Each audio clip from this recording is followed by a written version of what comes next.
On behalf of myself, my entire family, I'd like to express a thank you to the tech giant IBM. International Business Machines, thank you. Thank you very much. For the past 9.5 years, every December, I give thanks. And I have a lot to be thankful for. Christmas is right down the street, and the new year is almost upon us. I give thanks for my well-being, for my health. I give thanks to total strangers. I give thanks for my family, their well-being, and my extended family. And I also give thanks to IBM. You see, it was 25 years ago that IBM created the very first smartphone. Now granted, the smartphone, the modern phone, has come a long way since then.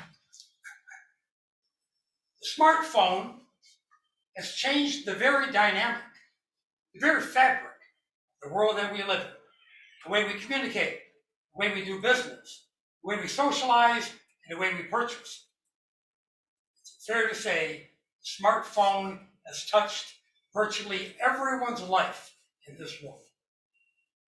Toastmaster, fellow Toastmasters and guests, good evening.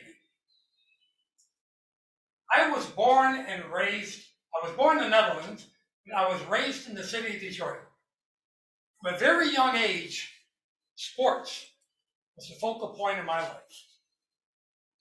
When I was around 8 years old, I recall I get out of school. I couldn't wait to get home. Get my baseball gloves, stick it on the handlebars of my bike, ride up to the local park, to the ball diamond, meet up with my friends. We played baseball till the lights came on. I skied. I also played soccer.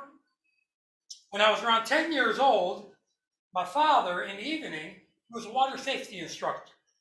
And he taught life-saving classes for the American Red Cross. And he would take me along with him to the local pools where he was teaching the classes. I got to carry the clipboard. And as much time as I spent outside of the pool, I spent an equal amount of time in the pool. So eventually I became a fairly competent swimmer. When I went off to high school, I played baseball and I also varsity in swimming. I was co-captain. When I eventually left high school, it was the tail end of the Vietnam War, and I went straight in the military. I spent the next 4 years serving in the military. When I was discharged, came home, fair to say I was in the best shape of my life. And one of the very first things that I did is I joined the gym. And I've been going religiously ever since. 3 to 6 days a week, year round. I never take a break. 25 years ago, my son was running cross country over here at Cousino High School. It was right around Thanksgiving. One day he says to me, "Hey, Pops," he says, "next Sunday, there's a turkey trot, a 10K. There's a 6.2 miles, a road race." And he says, "My entire team and I were running in this thing. And there's some of the parents that are going to run in it. Oh, Pops, you're in great shape. You're going to join us." Without hesitating. "Yeah, son, that sounds like a great idea. I think I'll do that."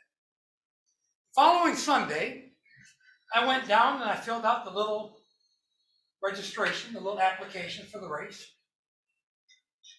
I paid my little entry fee. They gave me a t-shirt. They gave me a bib. They gave me a racing chip to put on my shoe. Around 10 o'clock, standing outside in 42-degree weather with around 400 other runners, we're standing there at the start. Right after the national anthem, shoots off the starter gun. Once the gun went off, we started running down the street. The first few miles were rather uneventful. When I got to like the 3-mile mark, I noticed this one younger fella and I just kept jockeying back and forth. He'd pass me, be up about a quarter mile, and I'd catch up with him, and then I'd pass him. We were jockeying back and forth like that till about the 5.5 mile mark. There was a volunteer on the roadway. She hollered out to us. Next corner, where the orange cone is, it's the final turn.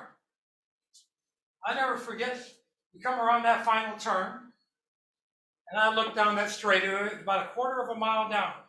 I could see the finish line banner dangling across the road. Spectators lined up on both sides of the street, 2-3 deep, all the way down the block. And I just looked over at this young guy that him and I were going back and forth, and I hollered over to him. "You're ready to go?" He glances over, he says, "Let's do it." And we took off down that street like a bat out of hell. We ran down that straightaway as if we were in the Olympics.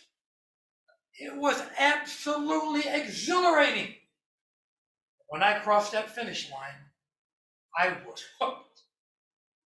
I became a runner that day. Over the past 25 years, I've competed in well over 150 sanctioned races, from 5Ks to the marathon. It's truly become a passion of mine.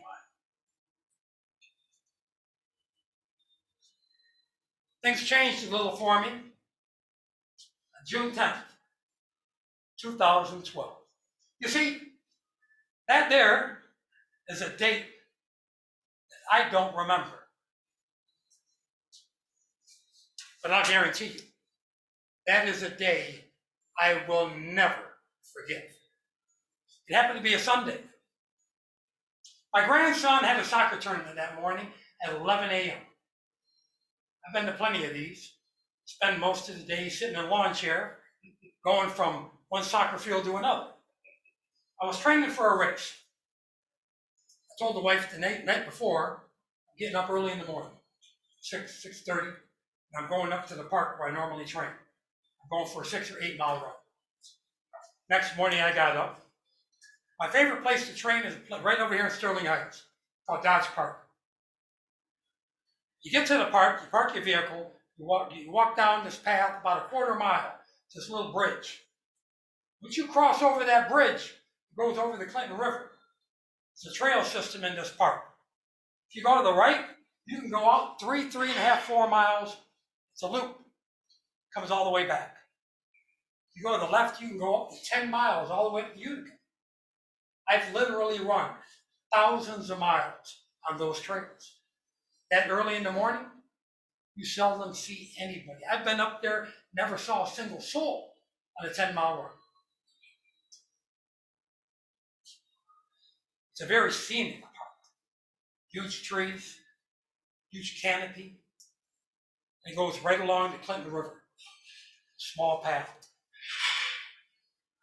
About 2.5 miles in, things didn't go so good for me. I don't remember. But I collapsed. I dropped down on that path like a sack of potatoes. I had gone into full cardiac arrest. According to the American Heart Association, there's a difference between a heart attack and cardiac arrest. You see, a heart attack is a blockage. It blocks the flow of blood to your heart. You can have a heart attack and never even know it. Mild heart attack. On the other hand, a cardiac arrest, according to the American Heart Association, a cardiac arrest is an electrical malfunction of your heart. And if you don't receive treatment within the first 2 minutes, you're most likely going to die. I truly believe that morning it was a guardian angel looking over my shoulder. Because about at the same time, coming from this side of the path, were 2 cyclists, 7 o'clock in the morning. And coming from this side of the path was a jogger. They both came right on the spot where I lay. I recall later the one jogger says to me, He said, we came upon you, man, and you were all busted up from the fall. You were just lying there. You weren't breathing. You weren't moving. Hell, man, we thought you were dead. And to quite be honest with you, we truly had no idea, none, what to do. One young lady happened to have a cell phone. She punched in 911. The dispatcher on the other end explained to him exactly on how to perform CPR. The two men started doing CPR on me. The second dilemma: where in this massive park are we? Once again, the dispatcher, using the GPS signal from this phone, they were able to pinpoint the exact location in the park where we were. And finally, the third and the most crucial: how are we going to get first responders back to that park, back in that spot? You can't get an ambulance down that narrow little path. You sure can't get a squad car. As fate would have it, at the very far end of the park, the firemen were having a training seminar.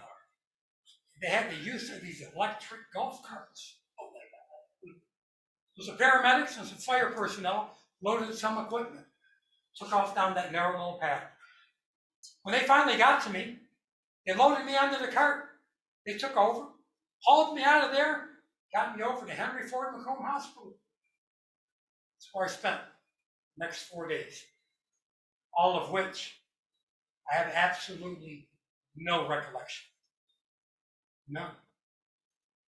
3 months after that, over here at the city of Sterling Heights, at a city council meeting, amongst other things on the agenda that evening, there was an award ceremony for the three people, those heroes that saved my life. And I recall the fire chief, former fire chief, Chris Martin, standing at the podium. And he says, I'll tell you, as a paramedic and a fireman for over 25 years, he said he'd personally been on over 200 heart-related runs. And seldom, if ever, have they turned out as successful as mine. He attributed part of that to the fact that I was healthy.